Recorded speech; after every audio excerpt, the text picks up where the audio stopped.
So chances are, as an athlete, whether it's in your training, whether it's in an event or a competition that you have coming up, you would have felt nerves at some stage. Any athlete that tells you that they don't feel nervous is definitely lying. It's really the level of nerves that you feel. Sometimes it can be just a little sense of waking yourself up, a little bit of a butterflies in the stomach, or for others it can be completely crippling. It can be ruining your sleep, it can be ruining your training leading up to an event. It can really debilitate you, nerves.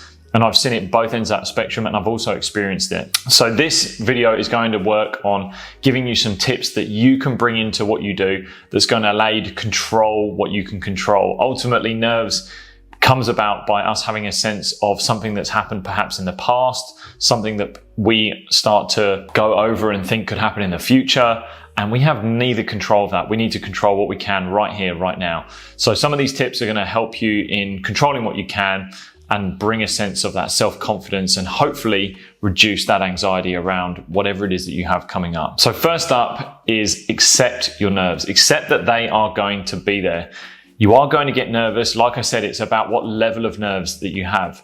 Just being able to tell yourself, okay, I recognize that I'm going to be nervous in this event, in this training, whatever it is you have coming up, you're going to feel nervous. So once you feel you've accepted them, then you can allow them to just sit by you.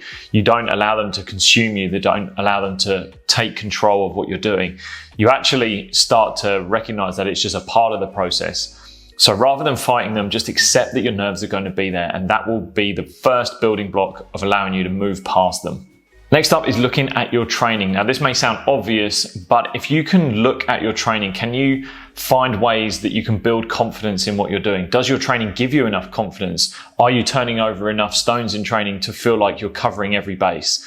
So have a look at your training. How detailed is it? Are you just going through the motions and ultimately deep down really knowing that you haven't worked hard enough or you haven't worked detailed enough? But if you have done all of that work, if you have built all that training up and you've been detailed, you've done the hard work and you still feel nervous, then ultimately it's about trusting your training. Your training is there for you to put in the work so that when you need it most, it is a subconscious habit. So building up your training and getting through that hard work is a big part of it. But if you still feel nervous, all you have to do is look to trust it. Trust your training. If it doesn't work in the event that's coming up, it's not the end of the world. You can always go back to your training, make small adjustments and then go again. But ultimately having that trust in your training, if it's not there, then have a look at areas where you could perhaps build upon your training. How can you make your training better so that you ultimately have the utmost confidence in your skill when you're playing your sport? So take a look at your training, see where you can perhaps alter it or trust it even more. Next up is negative visualization. Now I'm going to talk about positive visualization and positive self-talk, but this one is an interesting one. So negative visualization is really powerful because what it allows you to do is start to visualize all of the outcomes or scenarios that you don't want to happen, or scenarios that could happen but are negative. And by doing that, we actually prepare ourselves for when they do come. They're not much of a shock. We've actually gone over them in our mind. And then when they do happen, we can start to put a plan together for if something bad does happen. So have a look at what you have coming up. Is there a negative scenario that you don't want to happen? Or is there one that perhaps you could find that could happen?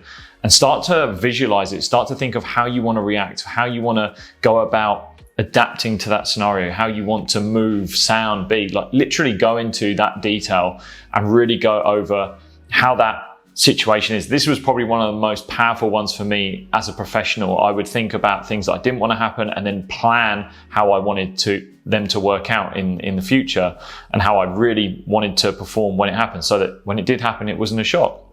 So have a look at potential scenarios for you and think about all the negative outcomes that could happen. It's kind of counterintuitive, but you can start to build a positive outlook once you've figured out what those are. So here we go into the next one, which is positive self-talk, mantras, positive visualization. So start to think of all the things that you want to happen. So it could be visualizing an outcome that you do want to happen and going over it and over again. Once you've visualized it, you can almost feel and sense yourself going through it. So it's a really powerful tool for that.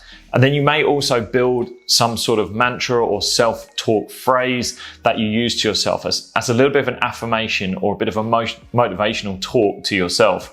That is going to allow you, once you hit these tough areas that you perhaps are anxious about or nervous about, once you get to them, you have something that you can use to motivate yourself and push you forward in a positive way.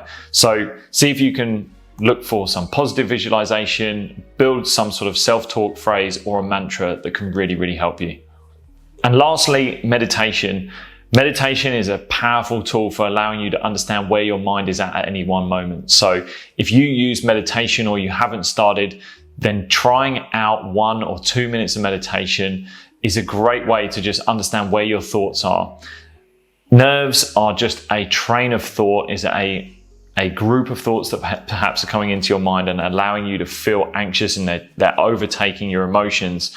And really all they are is just thoughts. They're things that aren't happening right now. They aren't things that have happened. They could be from past experiences. They could be future experiences that you are thinking up that could happen, but ultimately they're not what's happening right now.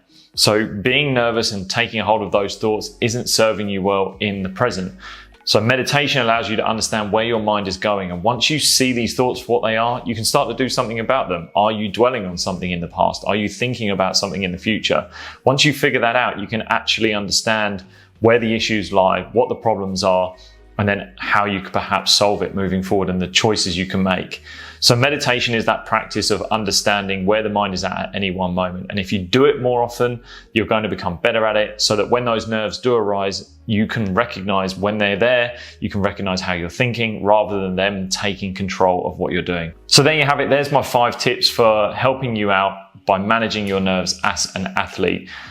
Some of these may work, some of them may not work, so give them a go, see which ones work best for you. Leave a comment in the section below to let me know which one you perhaps use or have used in the past and which one you are going to use moving forward, and I'll get back to you there. You can also head over to Instagram @SportYogi, where there's loads more content on movement, breathing, meditation, mindfulness practices for athletes. And you can also download the Sport Yogi app on iOS and Android. There's a link in the section below. But if you head over to either of those stores, you can download the app for free today. Thanks again for joining me on this video. I'll see you again soon. Also, don't forget to subscribe to this channel by clicking the button below. Hit the bell so you don't miss out on any new videos coming your way. Anyway, guys, I'll see you next time.